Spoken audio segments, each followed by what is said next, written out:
We're back.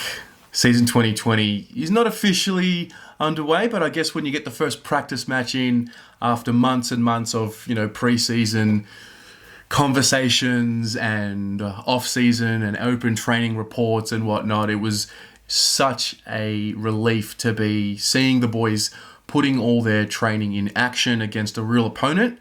Obviously, when you're playing against each other, you never want to go too hard. And although this was still a practice match, and obviously you would expect that the level of intensity rises another level in, the season, during the season, it was just good to see. And there were so many intrinsic, valuable notions that I enjoyed today, in that we played at Ikon Park against Collingwood, the traditional rivals. It was just a great afternoon, and going to our football club it's a second home for me, and I'm sure a lot of you can relate here, and that's really what it was. And it's just, you leave there, particularly after the boys performed so well today, and you leave there, you just feel so excited, and I'm absolutely buzzing. It's 9:30 at night, and I had to get this out because I wanted to capture the emotion of the day. And look, obviously I don't want to get too carried away because things have to be put in context. Collingwood didn't have a lot of their major players in their side, but I think they had enough quality in there for us to sort of measure what we did today. We also missed quite a few of our key players as well. There were about 6 or 7 guys that didn't play today that would be playing in our side if they were fully fit. So a little bit to take out of there on both sides. Obviously, a lot of talk about the 6 quarters, game situation, match simulation. It doesn't really matter. At the end of the day, they had a hit out, and I'm just really excited to get amongst it. And kudos to everyone who's been contributing to the reports. And we had a live stream on Carlton Live. We had a lot of posters on Big Footy.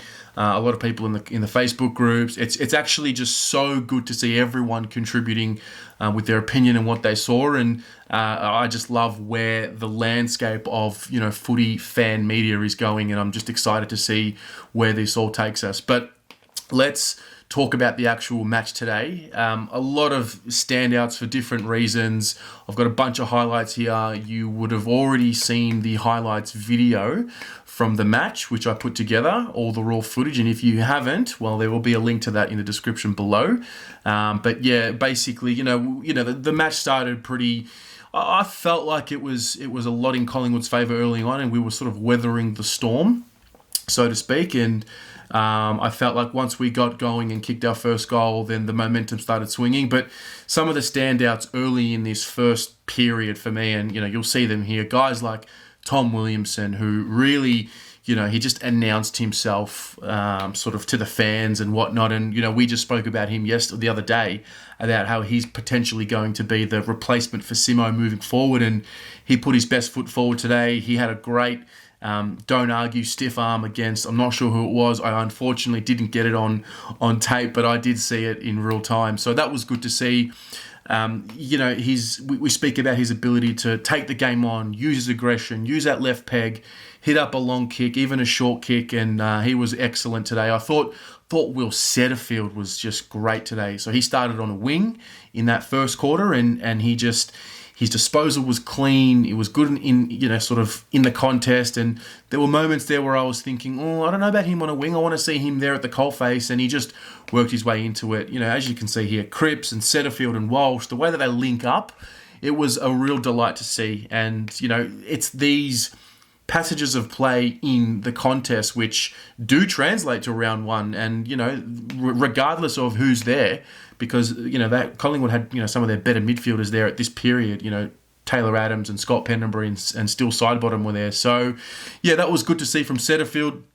Sam Walsh, at some point I'm going to have to figure out how to talk about Sam Walsh in a different light, because he's not your regular 18, 19-year-old. The guy's a workhorse.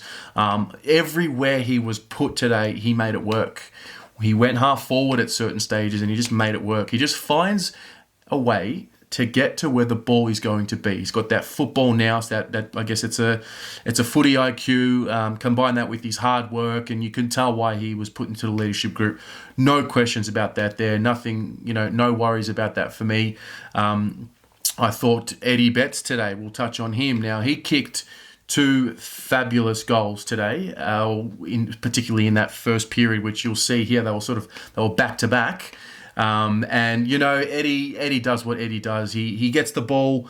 He generates excitement in the crowd. And, when he does something special, he's just got that extra bit there. So as you can see, he's kicking for goal here. He dobs that one, and then he goes after this. And then he goes on in his famous pocket and he dobs that one as well. But yeah, he was really mercurial early. And the takeaway for Eddie from me was this year when I'm watching him, he's a guy that's going to have a quarter where he just ripped it to shreds. He might kick 2 or 3 in a quarter. And, that'll sort of be his job done. And, he's experienced. He puts the tackle pressure. His ground ball work is great. Those half volleys. We haven't had a guy for a couple of years now, probably since Eddie, really, who's been able to do the things that he's been able to do. So very excited about that. The next one of note was Sam Doherty, and it was interesting. He started off, you could tell some of the contests that he approached, he was just sort of pitter-pattering, to use a basketball phrase, just to make sure he gathered his steps in time. He didn't want to hit the contest with full ferocity, and whether that was because it was a practice match or whether that was because he was thinking of his knee, I'm not sure. But the one moment was there was a particular spin move he did out of traffic, and you could just tell his mindset completely changed after that. And these are important small wins for Sam Doherty and for us. I think he's going to take a few games at the AFL level to really get comfortable again, based on what I saw today. But make no mistake about it, he's fit as he's ever been. It's just a mental battle now. So a few more contests like what we saw today, some of those spin moves. What I want to see probably next from him is an aerial ball where he, that trademark, run with the flight of the football in the air, not knowing where he's going to be landing beneath him. That's going to be the next challenge for him. But I hope to see him play in maybe one of the next 2 Marsh series games, and then maybe that's it, and he should be ready to go for round 1. But I was very pleased with him, and when you look at him and Williamson, and I said this in the preview yesterday, the angles being that Williamson has the left peg and Doherty has the right, it's going to be great to see. I thought Jack Silvani competed pretty well today. Obviously him and Kennedy were in that forward line. We know that Harry wasn't there. We know Charlie and Mitch weren't there today. So when that's going to be the case in the regular season, we know that it's probably going to be Jack Silvani and or Matt Kennedy in that forward line. And I thought Jack competed pretty well today. And obviously what he was able to do at the back end of 2019 was really gather that strength in his own hips. And he was really hard to bring to ground. And he's going to have to bring that into his season this year, and I saw good signs there. Mark Pittonet, I thought he competed really well. There were times where Grundy outclassed him, and that's just Brodie Grundy. The guy's the best ruckman in the league, hands down for me. But Pittonet competes, and he's got a bit of mongrel, and he started a little bit of a tussle. I think it was in the 3rd or 4th period today, and listen, it was good to see. He's probably going to be challenged in terms of skill throughout the season, but what he lacks for skill, he makes up with competitiveness. And he filled holes in defence today, which was good to see. And he took some big marks. And look, it was a good first up performance, and I was really pleased with that. I thought Sam Philp showed me moments today that I was really impressed with. Make no mistake, this kid could play. He could play, maybe not round 1, but he will definitely play games this year. I'm very confident in that. I thought his explosion was good. I thought the way he linked up was good. And, when it came to that sort of second wave of players to come in and play, the youngsters, he really stood out and he sort of led the way for the new group. Guys like Dave Cunningham, he didn't play too many minutes in those first 2 or 3 periods, and he sort of played a lot more in that second half or back end of the day. And prolific again. It looks like he's going to be a midfielder this year from what I've seen today and what I've seen in the preseason. It looks like, we know Martin's going to be there who didn't play today. We know Betsy's going to be there. We know Jay Sauce and Matt Kennedy are going to be in that forward line. So I think Cunnins is going to be a midfielder, and I'm really excited to see that. The burst is great. The link-up's great. The confidence just needs to get there, and I think he's going to be a ripper. Other notables for today, I thought Cam Paulson competed pretty well today. It's obviously I'm only talking about Carlton players, so it's going to seem a little over the top and extra, but I thought playing him in defence was a good move today. I thought he competed hard.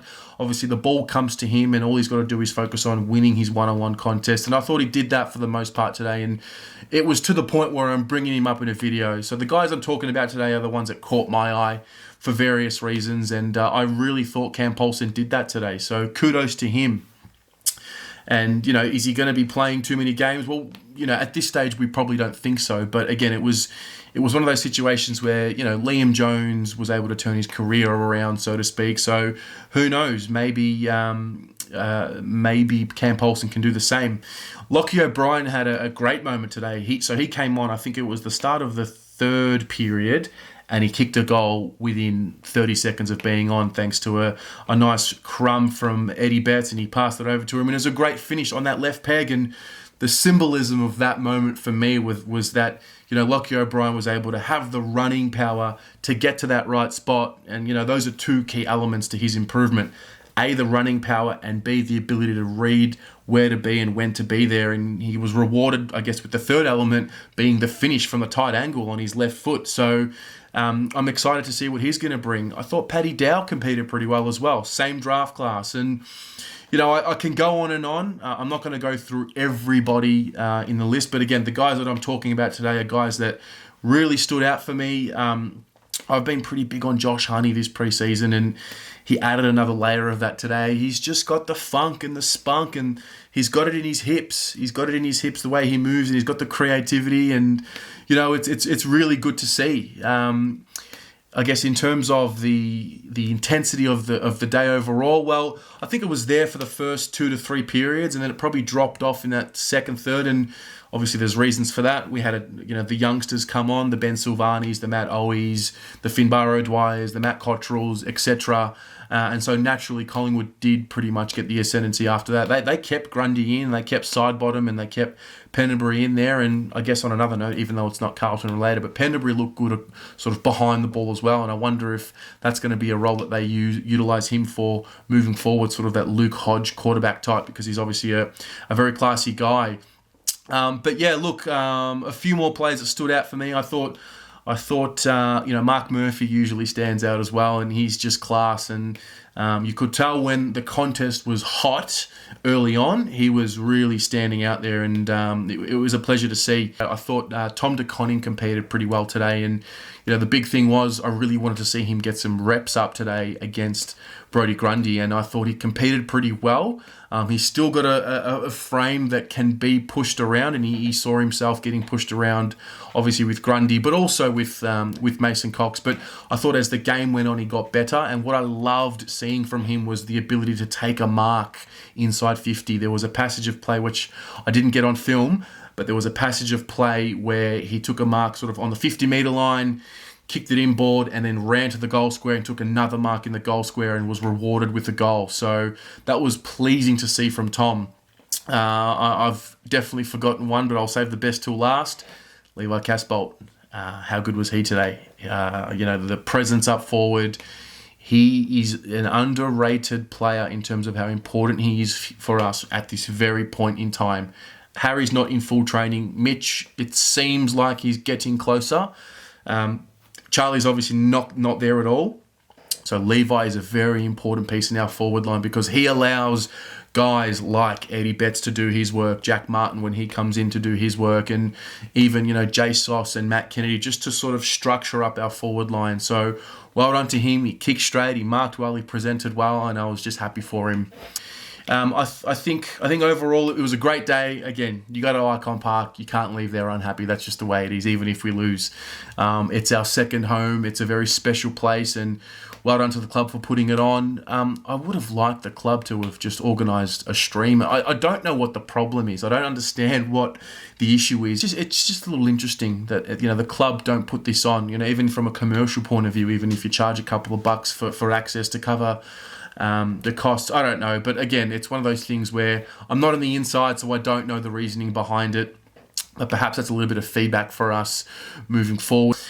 I'm about to have a heart attack from positivity, so I'm going to leave it there. But have a look at the highlights video. Make your own call. Make your own judgment. What did you see? Are there players that I didn't speak about in this video that you think stood out to you? The beauty of what we have now is, we have a highlights video and a highlights package, and everyone can go there and dissect it for themselves, because at the end of the day, we all have different biases and different things stand out to all of us. And I think that's quite beautiful. The there's a beauty in the difference in opinion. I think we need to harness that. So let me know in the comments below what you thought and any comments that you have about the game, the way we set up, the way we played, and let's do this, guys. It's all about to kick off. We've got 28 or so days till round one, and this was a good step forward. Go the Blue Boys.